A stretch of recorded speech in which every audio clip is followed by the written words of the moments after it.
Léonie ne peut plus dormir après le confinement. Elle a tout ce dont elle a besoin dans sa chambre d'étudiant. Elle suit les cours et fait ses devoirs, mais ses nuits sont devenues de plus en plus difficiles. Elle ne comprend pas pourquoi elle ne peut soudainement plus dormir et décide d'appeler un psychologue et neuropsychiatre, en qui elle a confiance.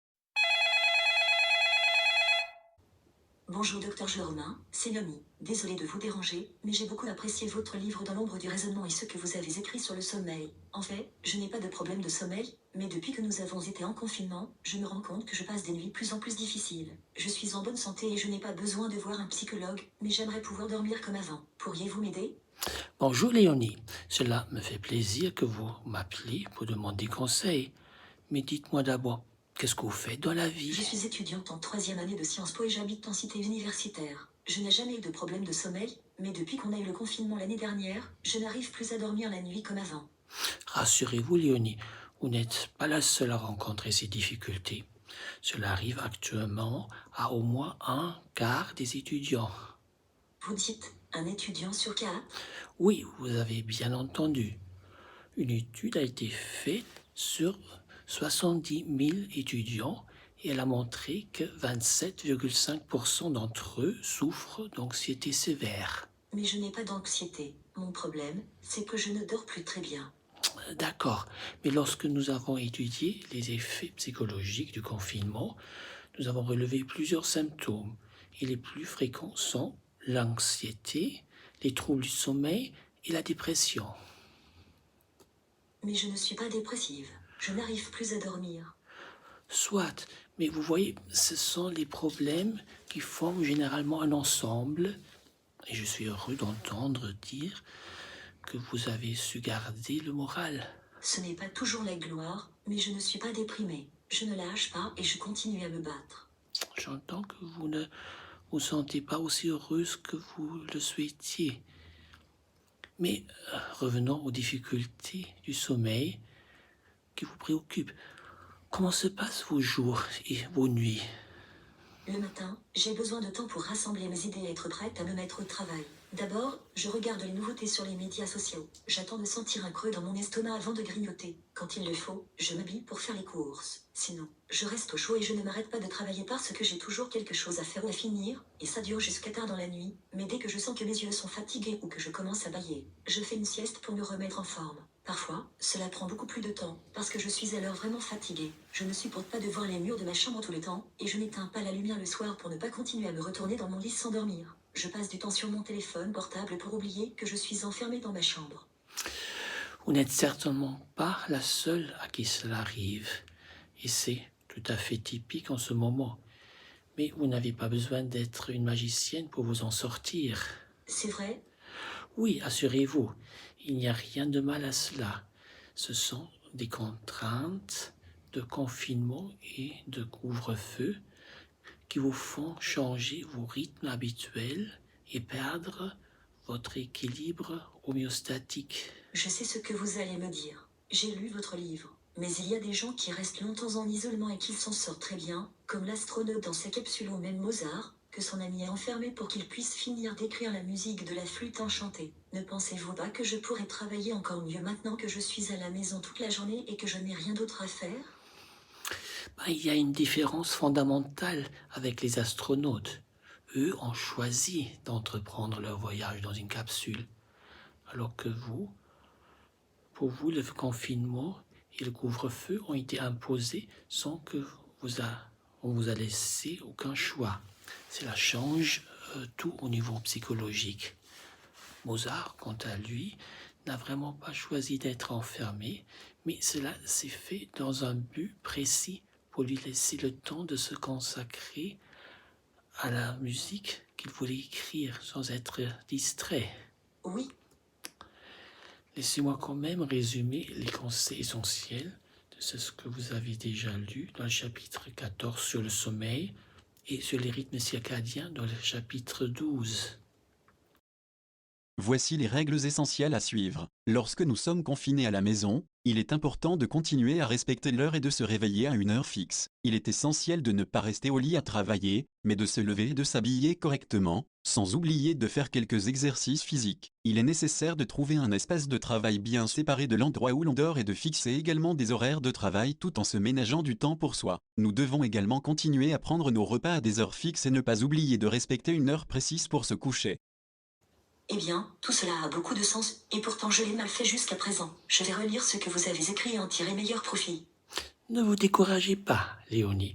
Vous êtes déjà sur une bonne voie. Comme vous l'avez sans doute lu, quand nous voulons changer nos habitudes, tout début est difficile jusqu'à ce qu'il devienne facile. Mais n'oubliez pas que vous devez également faire face à d'autres facteurs qui jouent un rôle important dans les difficultés que vous rencontrez en ce moment, comme le manque d'activité physique et le manque d'interaction sociale. Échanger des messages avec des personnes que vous ne voyez jamais est un piètre substitut à une réelle interaction avec les gens qui vous entourent. Nous avons vu que parler à quelqu'un active les mêmes zones dans notre cerveau que la consommation de drogue, mais sans les conséquences négatives. C'est fantastique. Pourquoi n'y ai-je pas pensé plus tôt? Et surtout, n'oubliez pas l'élément principal qui nous distingue des autres créatures sur Terre et qui nous permet de prendre nos distances et de retrouver notre équilibre intérieur. Il nous permet de garder un bon moral. Pensez-vous à la pleine conscience et à la méditation dont vous avez parlé dans votre livre? Il est vrai que les exercices de mindfulness peuvent être très utiles, mais je pense à une pratique beaucoup plus immédiate et spontanée, le recours à l'humour.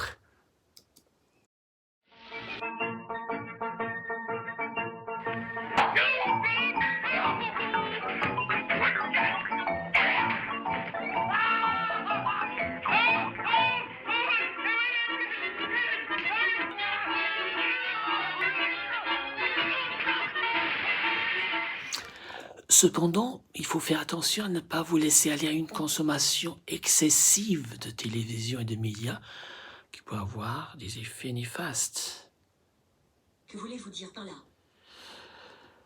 Je voudrais vous mettre en garde contre le syndrome de stress des têtes d'affiche ou Headliner Stress Disorder, comme il est défini par le psychologue Stephen Stancy.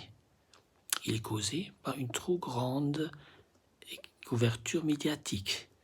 Vous voulez dire que ça peut faire du mal si nous suivons ce qui se passe dans le monde? Ne m'entendez pas mal, il est important de se tenir au courant de ce qui se passe dans le monde, mais de nombreux services d'information ne se contentent pas de nous informer. Ils nous présentent des reportages souvent bien faits et approfondis, mais qui ont tendance à concentrer toute notre attention sur un détail frappant de l'information qui provoque une sensation et qui est susceptible de saturer notre champ de conscience, qui par définition a une capacité assez limitée pour le traitement de l'information, de sorte que nous perdons rapidement de vue tout le reste et que nous nous focalisons sur un seul aspect qui est généralement de nature négative. Cela peut expliquer l'augmentation d'anxiété et le risque de dépression. Oui, je me souviens maintenant que vous le mentionnez dans votre livre. Cette anxiété est aussi souvent à l'origine de l'abus d'alcool et de drogue que nous constatons actuellement et de la violence domestique qui accompagne une agressivité accrue. Donc, cela devient maladif?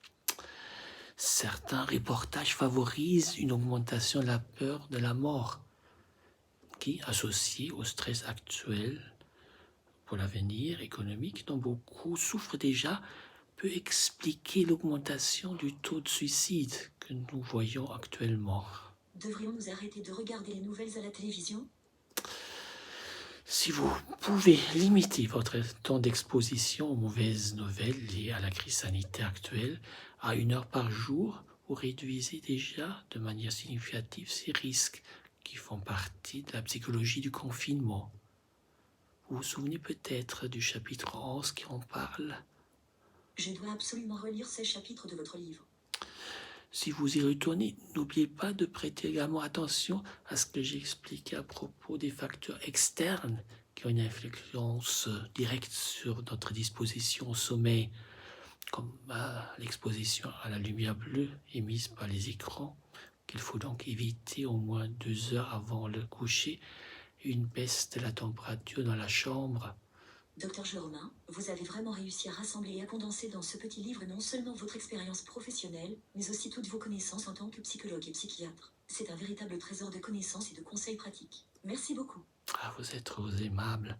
Au fait, pouvez-vous m'aider? Je voulais donner un grand exemplaire relié à ma mère pour son anniversaire, mais la librairie m'a dit qu'elle ne pouvait pas l'obtenir dans les semaines à venir. Vous savez, l'une des premières éditions des nouveaux livres qui sortent et se vendent à 23 ou 24 euros. Et il est vrai qu'il n'y en a pas pour le moment, mais si vous êtes pressé de trouver une copie du livre, le plus simple, c'est de vous le faire envoyer gratuitement par la poste. Et c'est une situation gagnant-gagnant pour vous. Ils peuvent même vous l'envoyer par courrier en un jour ouvrable. Et comment ça marche? Rien de plus simple. Pour obtenir un exemplaire du livre À l'ombre du raisonnement de Dieter Jérôme qui résume 40 ans d'expérience et de connaissances dans le domaine de la psychothérapie, il vous suffit d'aller sur le site de Amazon.fr et de taper son nom, Dieter Jérôme. Le livre À l'ombre du raisonnement sera sans doute le premier à paraître. Il suffit de cliquer dessus pour accéder à la page qui donne les détails. Vous pouvez le parcourir ici pour avoir une meilleure idée de à quoi il ressemble. Une fois cet onglet fermé, il vous suffit de cliquer sur l'une des options d'achat et, si vous êtes satisfait, de cliquer à nouveau pour la transférer dans votre panier. Et je n'ai même pas besoin de sortir du lit. Oui, mais n'oubliez pas qu'il vaut mieux se lever à une heure fixe, tous les jours, s'habiller et aller faire ses courses, que de rester allongé et de perdre ses repères de la vie habituelle. Oui, bien sûr, j'y penserai. Et encore une toute dernière chose, si vous avez des amis à qui vous voulez faire lire mon livre, sans attendre qu'il soit emposté et sans qu'il vous coûte beaucoup, pensez à l'édition électronique du iBook. Comment cela fonctionne-t-il? C'est tout simple. Lorsque vous êtes sur Amazon.fr, choisissez le format Kindle. Il est actuellement proposé ici à un prix encore plus attractif. Une fois que vous avez cliqué pour acheter, il suffit d'installer l'application gratuite Kindle sur votre ordinateur, tablette ou téléphone. Lorsque vous lancez cette application, il vous sera demandé d'entrer votre login Amazon.fr, c'est-à-dire votre adresse électronique et votre mot de passe. Et vous pouvez commencer votre lecture. En faisant défiler la table des matières, vous pouvez accéder directement au chapitre qui vous intéresse le plus.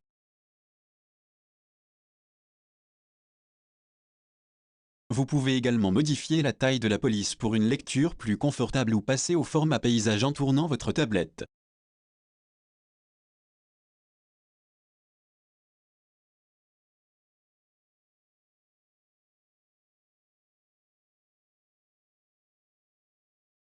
Si vous êtes en déplacement, vous pouvez également poursuivre la lecture avec l'application installée sur votre téléphone.